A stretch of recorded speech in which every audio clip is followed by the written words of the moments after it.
Hi, Angela. Hello. Hello. Are you? Hi. Here you go. Hi, Good. hello. Hi. How are you? Good to see Good. you. Yeah, it's good to see you too. I guess we have a few minutes, hey? We've See what we can Tanya do. had to leave a little early today because there was that clash of appointments, but I Mhm. thought we like talking anyway. We'll talk a bit longer. Yeah, no, that works for me. For sure. How are you? It is so good to have you. Let me introduce you to my audience first. Ladies, so good to have you here again. This is Angela Fehr. She is a phenomenal artist. I have been following her, and when I found out about Angela, I thought I got to have these women in my interview series because I really like how you are, how you're using the watercolor as your way of communicating, Mm. and it's just so beautiful. And I love art myself. I've got one behind me, you can see.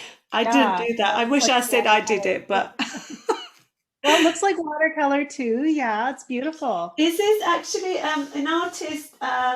He is my illustration teacher. I've got four of his, and there's two more on that wall. And I took lessons to be able to draw like that because I haven't Mhm. got a degree in fashion. So I found myself adding the knowledge that what I want from Mhm. by taking lessons. Like you do some courses, Well, don't and you? there's beautiful, yes, I do teach online. There's beautiful art in fashion design as well. I mean, actually, when I was thinking about talking to you, I love fashion. And I love design, to tell you the truth. So anything that involves somebody designing, and thinking about lines and shapes, I'm right there. I'm excited about it. So it's the same for cars, and my husband builds hot rods. So I love cars because of the shapes and the lines, and seeing the era in the design of the car. But when I was a teenager, my sister and I were obsessed with paper dolls. And I was Okay. actually, I mean, we're in our teens. And so really dolls should have been something that was over. But we had gotten into drawing our own paper dolls. We would trace like the purchased ones and then design all their clothes. And we didn't have a lot of money. We weren't able to buy the fashions we wanted to wear. So we would draw them, and then our paper dolls would wear them. Oh, And, so beautiful. yeah. It's so funny because when I was a little girl, I wasn't allowed to wear what I wished to wear because my Mhm. dad was quite a strict Muslim man, and I was brought up in a strict Muslim society. And anything and everything that I wanted to wear, even something like this, my shoulders out, would be a no, no. So I used to create and make these like elaborate designs and beautiful clothes for my dolls that I was not allowed to wear, and then I become a fashion designer. Oh, totally. Yeah. And it's so much fun. I think maybe it is just that we're always trying to get back to, the essence of the things we loved most when we were kids. Yeah, so much. I love what you do. Are those behind you your own pieces, yeah? Those are a couple of my paintings, yes, here and here.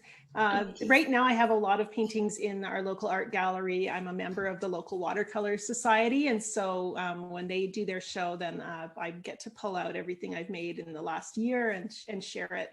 And that's a lot of fun because there's so much diversity in watercolor, and we get to show that off. We have one artist who was trained as an architectural artist, and so her work is very precise and detailed.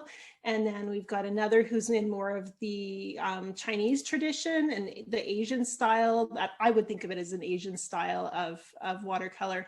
And we have a couple ladies who are just passionate about capturing the light. And then we have me, who's like out there just experimenting, and everything I do looks like maybe somebody let a child loose in my studio, just to play with and try things. And that to me is so much fun. So I I'm love that definitely you about allow your students to explore and create how they feel rather than having to stuck into rules, isn't it?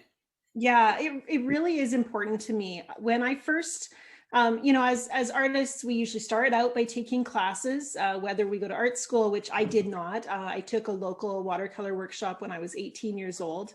I had actually, my parents were missionaries when I was about 12. We went overseas, and I spent 5 years in Papua New Guinea. And so I was living in a remote tribe in the jungle and homeschooling. And the one thing that that kind of isolation does for you is it really refines the things that you're interested in. I had a lot of free time and nowhere to go. And so I spent a lot of time making art and then being frustrated because I wasn't making the art I wanted to make. I didn't feel like I had the tools to, build technique because I just had to muddle through on my own. And so I knew that when I came back to Canada, when I graduated from high school, that I was going to take art classes. And the very first one that was available was watercolor. And so I showed up at the watercolor class. They were, I think, evening classes, one a week for 8 weeks. And that was my introduction to this medium. And I was so fortunate because watercolor, now looking back, it was the first thing I took a class in, and it's the thing that draws me the most in art. When I look at art in an art gallery, I always go first to the watercolor paintings. Do There's you? about watercolor that is absolutely gorgeous. There's that transparency where you can layer those colors and get those rich depths. There's these amazing blends of color that happen when the color flows together organically. You can't put a name on it. Sometimes I'm like, yeah, it's kind of a purpley green. And it's like, whoever said there was a purple green, but that's what I see, because, that's just what watercolor can do. And then there's the accidental part of watercolor. It's actually a living medium because, if you put a brush stroke down with a thick oil paint, it's not going to move. It's just going to stay where you put it. It's all the artist. But with watercolor, you have to let a little bit go and a little bit of that control go to actually have it do the beautiful things that it does. They don't happen when you're trying to control every aspect of it. So, that's an amazing quality of watercolor that brings this kind of relationship into what you're doing. And So when was the first time you created one of your watercolors and you found yourself that you were ready to start making a life from it? I can pinpoint the painting. In fact, it's not that far away. If you don't mind me jumping up I to grab would it. love that, please. Yes, it's part of this series because I know there are so many artists and new starters out there, and they don't seem to have the confidence and believe in their art. Yeah, They don't believe in themselves. They don't think their art is worth anything. So, yeah. so having And someone like you yeah, who's with art, so it's like successful. you want someone to qualify, like you want someone to tell you you're good. I wanted someone to give me permission to pursue this. And I didn't know a single person who was making a living as an artist. Anybody I knew who was making art was doing it as a hobby. And my grandma was a great example. She started oil painting when she was 65, and she's like taking Bob Ross classes. And I got to see how much joy it brought her. And she's very humble about it and just enjoyed it. And we love talking about art together. So she made it accessible, but she certainly would never have described herself as an artist. And that was my question, my burning question as a teenager taking these art classes was, can I be an artist? Can I call myself an artist? Am I good enough to put my art in the art gallery? And it's a tiny local gallery, it's not a big pond to swim in, but I still was just full of all of those questions. And I ended up defining it for myself. It was this painting, and I'll hold it up I'm so here for you. excited. Yeah, so it was this painting that said to me, I remember so clearly Beautiful. putting down the strokes of very controlled watercolor, It's very very soft. different than my style now. Yes, Yeah. and It's and very looking at gentle. It's very velvety feel it to it. is. It is. And I think the paper is aging a bit because it's starting to get kind of this creamy color to it. But when I looked at that painting, I thought this looks like a real artist made it. And so that was kind of my motivator. It gave me the boost that I needed, the confidence I needed to say, okay, I'm going to take that next step. I'm going to join the local art society. And then that brought me into community with people who were very supportive of me and my art, who were validating my work in a way that I didn't believe when my parents would tell me my painting was good.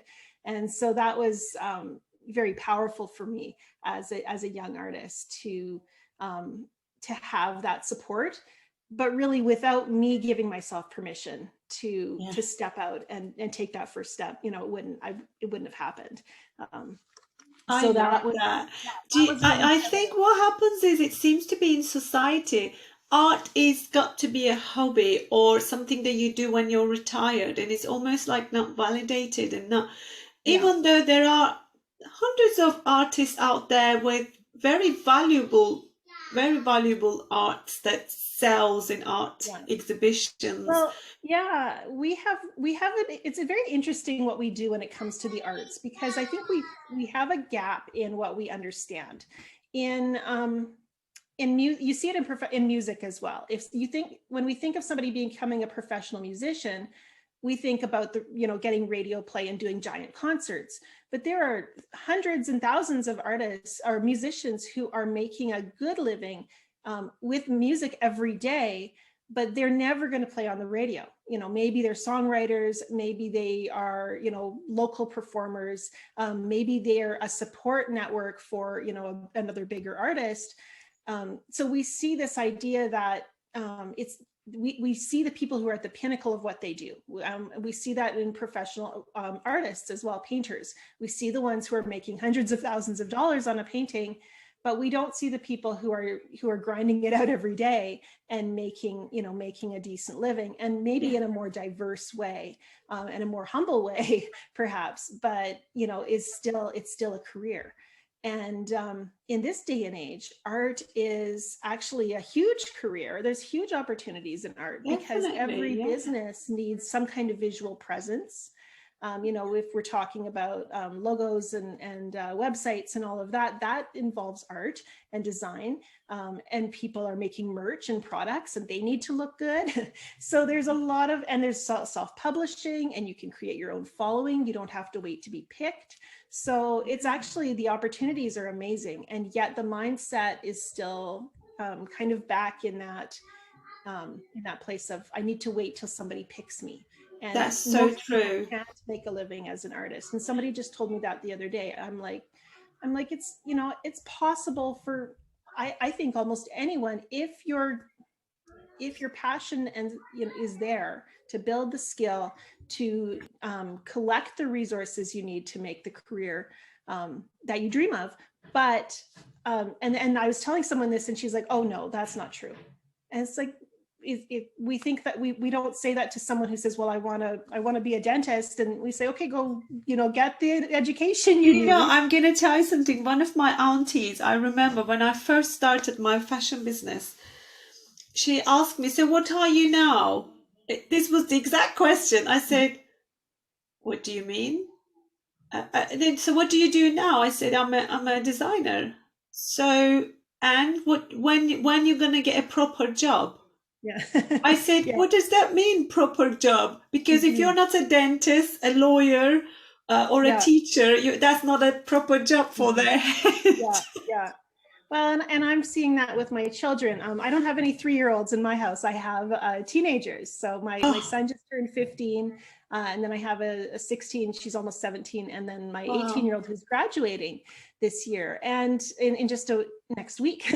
And so it's this really exciting time for us as we see her thinking about her future. But if you aren't really sure what your future career should be, what your passions are yet, and she's not there yet, the actual list is very short. You know, she's like, well, I know I don't want to be a teacher or a nurse, you know, or a doctor or a lawyer. So, you know, I don't know what other career options there are out there. And my best advice to her at this point has been just wait, you know, refine what you know you love, get to know yourself. And, you know, there's a lot of diversity in what you can do for a living, and you don't have to decide today. That's But right. it's I just was just funny listening. how it One of goes. Haley Robson, I think her name is. She's I follow her on Instagram, and yesterday she did this short reel about you need to stop treating your children when they do things like when they clean their rooms or wash the car. Don't give them money to introduce them to living. Tell them what a great artists they are when they draw some picture for you. Mm. Give them money when they sing a song for you. If that's the thing they think, so they know that if they choose the career in the art, singing or drawing Mhm. or writing, whatever that creative resource that they bring in front of you, they know there is a value in it rather than there is no value in it, because they think that's just a hobby. That's just something that is Yeah. gonna. Even a young friend of mine, Mhm. her sister decided to pursue a music career, and she told me, well, I told her off because she should really get a Mhm. degree. And I was shocked to Yeah. hear from a young woman, it's okay Yeah. for an older generation, you just kind of forgive them, but Yeah. Yeah, I have a friend who she actually sang at my wedding. She was 8 years old, but she knew she wanted to be a singer, and but her family encouraged her to get a degree. Like she went to nursing school and she spent 4 years studying nursing. She has never nursed a day in her life. She finished nursing school. She went off to Nashville, and she's been a working musician ever since. It's been like 10 years, and amazing. so we limit ourselves because of expectations, maybe. There's Yes. this expectation that you just can't do, well, you can't do what you love and make a living at it. And you don't have to.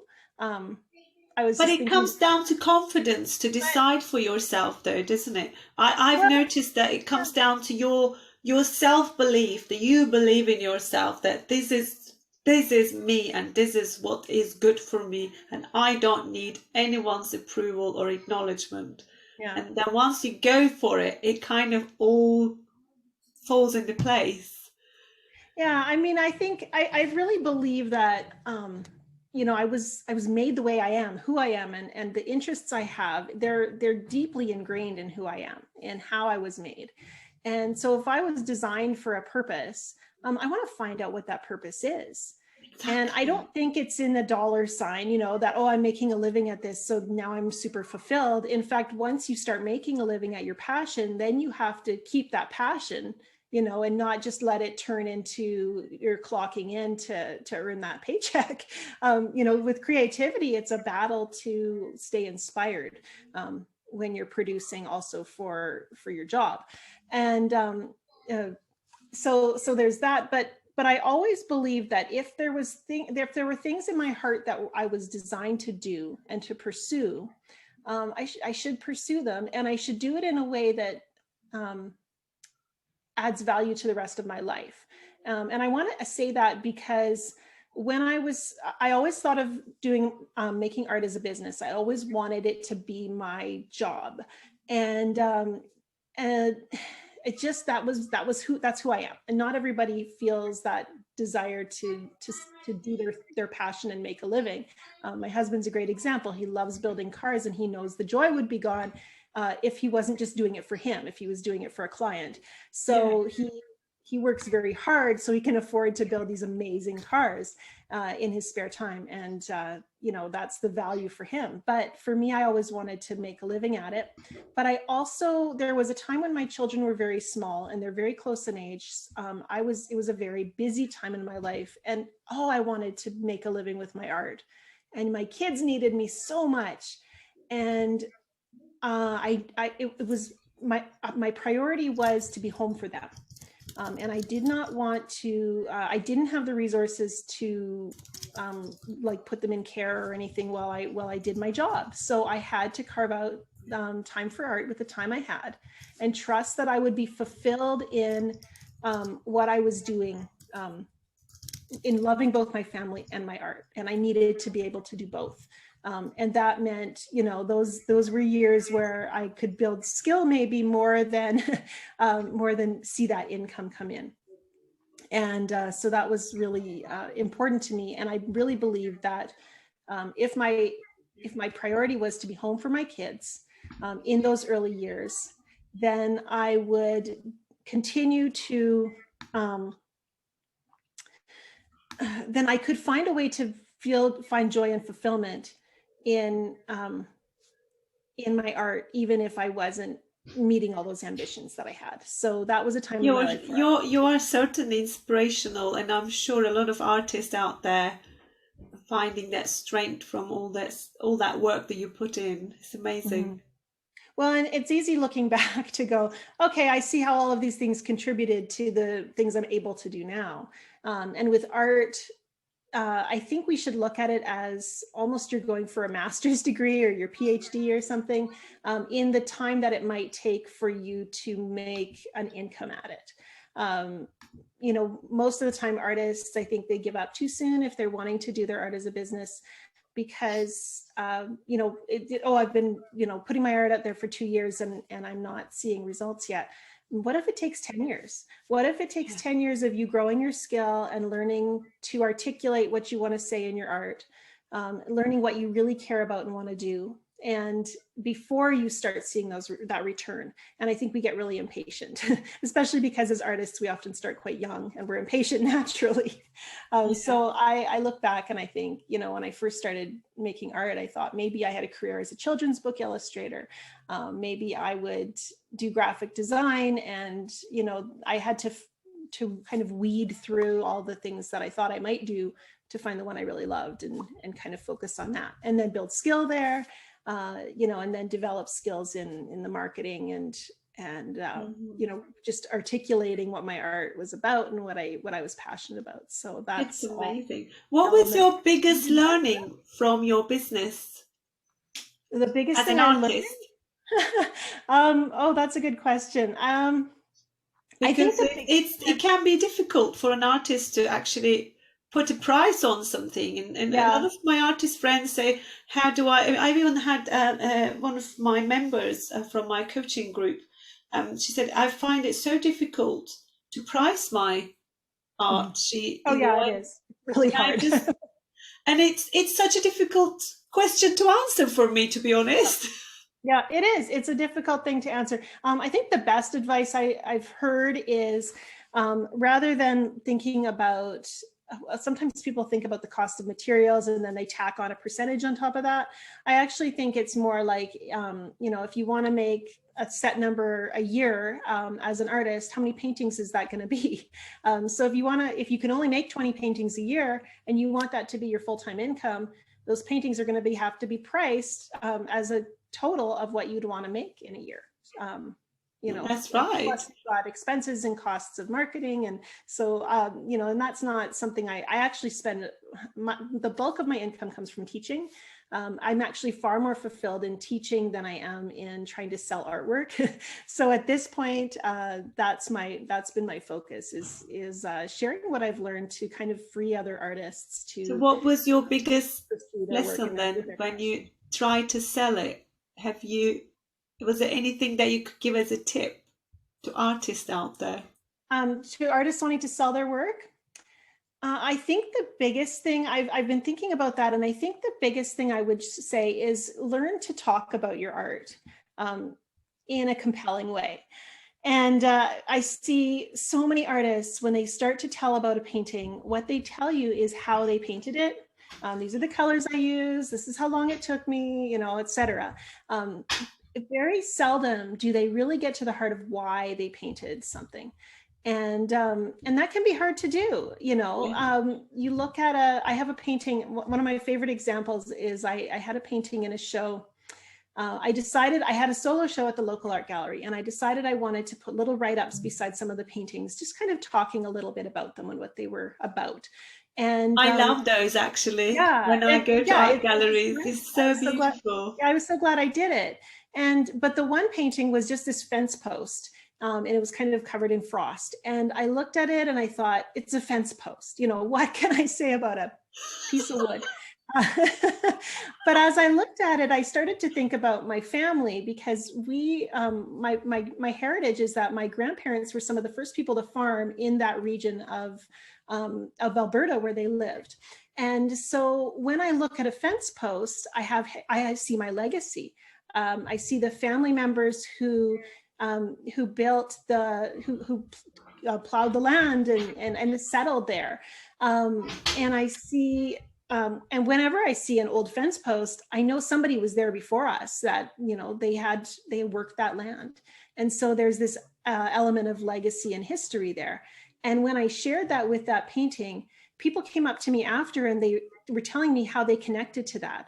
That little prompt of, It's think about so our, true. about our It's so true. I yeah, love those little posts when I go, because you don't get to talk to the artist when you are no, at the exhibition.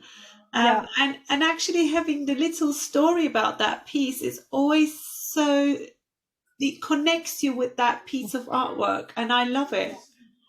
Yeah, and for me, it's been a situation where most of the time when I first start talking about a particular painting, I'm talking about surface things. And maybe that's a relationship thing. When you meet somebody on the street, you say, "Hi, how are you doing? And how's the weather?"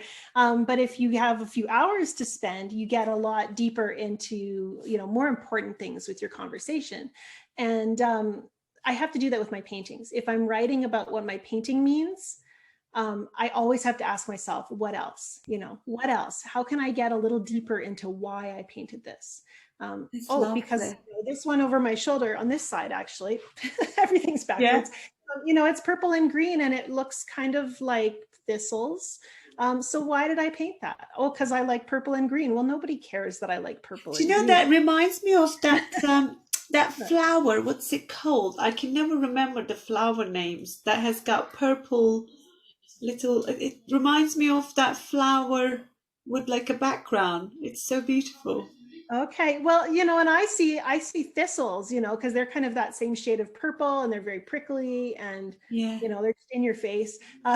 You don't want to get too close, but there's also this element of freedom that most what that painting actually shares most of all is I remember holding my brush above the paper and just kind of freezing because I had I think the purple I painted first and I didn't want to mess it up. And so I had this moment of kind of panic that, oh no, what am I going to do next? And just deciding to go for it. And so there was this moment of just kind of freedom and recklessness that was very pure. And so, that's what I see when I look at that painting is that immediacy of um, being utterly focused on just the movement of the paint on the paper and that willingness to just plunge in even though you don't know what the outcome is going to be. And I love that about my paintings now. Those are usually the paintings that I feel are most successful, are the ones where I took that risk and just sacrificed the outcome for whatever that joy of the moment was. Amazing. I love it. I've got one of our guests, Marie says, you are very generous with the way you teach, and I wish there were more hours in the day to learn everything and more from you. That's so lovely. I have really tried to be generous in how I teach, and I I can want. see you are, Angela. I You think are. I think that's something that has made my courses popular is because I'm very willing to be as honest as I can about the process and about my doubts and fears, and that I don't always know what I'm doing. Sometimes artists like to kind of be protective of their uncertainties. They want to keep that kind of mystique that artists are just out there making magic in full confidence. And I don't work that way. I want to be authentic about my process. And I think there's this, it's really interesting. Social media has given us the opportunity as artists to share our process in a way we never could have, a few years ago. And so now, it's not just about the outcome of the painting, but you get to share that whole, Process of the yeah. outcome. Yeah, it's And beautiful. that's it's a little vulnerable because for me my process involves paintings that don't turn out and I have to share those too. Yes, So yeah, that lovely. The authenticity that works, that people resonate with. So it's beautiful. I'm going to ask you my last question yep. before I take your more precious time. It's as it is about confidence. And Mhm. I know there are a lot of artists out there who are on the similar journey to yours, and they seem to find it hard to get out there and lack of confidence. So, what would be your one tip that they could, or two, whatever like comes to you? Um, I know it, you're it so generous, just something that would help them to even to take that first step. Mhm. Well, it is really, really hard, because the things that for me, it was a huge shift in um, realizing that maybe my best work was never going to be good enough. Maybe I never would win that award or sell that big ticket dollar figure painting. Maybe my art was just always going to be mediocre. So maybe I should just paint to make me happy instead of trying to win somebody's approval. And never quite getting there. So for me, there was an element of setting other people's expectations aside so I could do what I needed to do for me. And art is the one place, I think as women, art is one place where we get to do whatever we want without worrying about letting people down. But we're so trained to kind of cater to people's expectations. Most of our lives as women, we're in relationship and we want to be good friends, and we want to be good moms and sisters and wives and so forth. And so we get a little tangled up in trying to meet everybody's needs and still trying to keep some identity for ourselves. And art is a place where we can come back and find that again. And for me, when I'm that satisfied and fulfilled in my art, in the paintings that I'm making, it grounds me. It gives me a little bit of peace and equilibrium that I can hopefully bring into the rest of my life. And instead of trying to rush as much as I can to just meet everybody's needs. And that's hard for me because as a teacher now, I do worry about letting my students down too. And again, I just have to, I want to be, we have one life. I want to live wholehearted and open-hearted in my life. And Beautiful. that means giving the best of myself to my art, to my people, being healthy so I can care for others.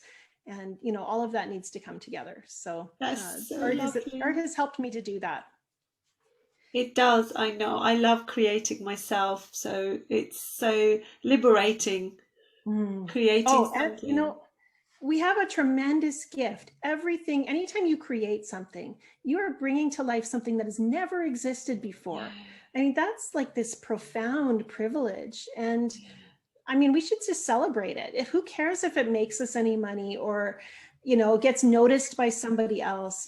We get to be present to see that thing come to life and in front of It's, us. I And love it, like how that piece of cloth that turns into mhm. a variable art, it's like suddenly it's something that it belongs to someone rather than it's just a piece of rolled up fabric. Yeah, and when it gets to go out into the world and connect, and maybe make someone else's day or life better, that's wonderful. That's a wonderful gift. But for me, one thing I've really noticed recently is when I'm painting, I'm often the only one who sees the painting from beginning to end. So, it becomes a new painting every time my brush touches the paper. And so I am this sole witness to this evolution of something beautiful. And even if I ruined the painting in the process, I was still there for it when it existed as beautiful possibility. And I think there's something profound in that. I'm not very good at articulating it, Well, but I just, this is so interesting you say that because you are creating a piece of art and you're stroking your brush and creating, adding another layer of color. And when do you know that is finished? Is it when you feel like it's finished, or there is like no, you say, okay, I'm only going to put 15 stroke on this paper, or how do you know that it's finished? usually I stop when I don't know what to do next. So I love that. there's no confidence there. Yeah, so much for confident woman. But It's so there's also beautiful. I often try to finish a paint or think of a painting as finished when it's almost finished. Usually when I start to get to that point of almost, it means I need to step back and come and look with fresh eyes. So yeah, Because, like, you're so right. Sometimes I go to my artist friend's house and there's always this tripod and then they're drawing or painting or whatever they're doing. And I actually ended up, well, I saw one of my artist friends drawing. I might actually go and bring it in because it's so beautiful. And she shared on her Instagram and I loved it. And she said, Elif, it's not finished yet. I thought it was finished. I you know, said, that's but such a I love wonderful it. here as an artist because it's not, I think, oh, it's not finished yet. And someone else says it's enough just the way it is. What a Yeah, wonderful thing to tell someone. And we want people to tell that to us about us. You know, I want somebody to say, you are enough just the way you are. You don't need to worry about that 15 pounds or, you know, the gray hairs or that awkward thing that you say and, you know, your weird and stupid laugh or whatever. You are enough just the way you are. So I that's love so it when people true. say that about my paintings.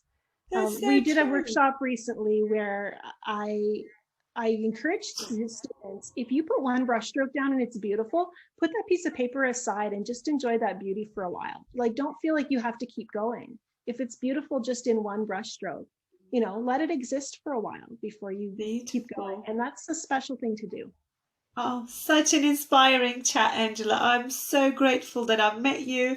And when we first had our chat on Zoom, we were having chat, chat, chat, chat. We didn't even finish, and Yeah, I could talk to you for hours. It's such fun and yeah, such no, honor it's that a pleasure. you Thank you. managed to be here.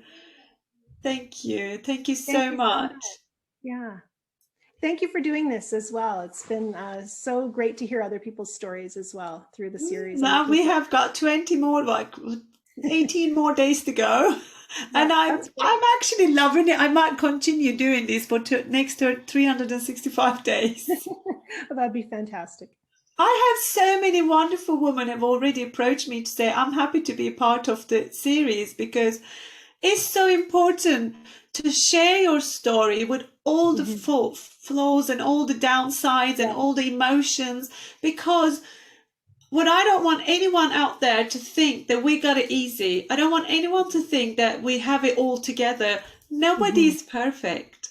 None of us Yeah. is perfect. So this Well, is, and the example of someone else can give you the courage that you need to step forward. There have been yeah, artists yeah, who even I don't even know them, and their courage has empowered me. So, yeah. exactly. So that one little story can actually inspire you to write your book or start selling your art or turn it into that hobby into a business that will bring you life because you're struggling financially Mhm.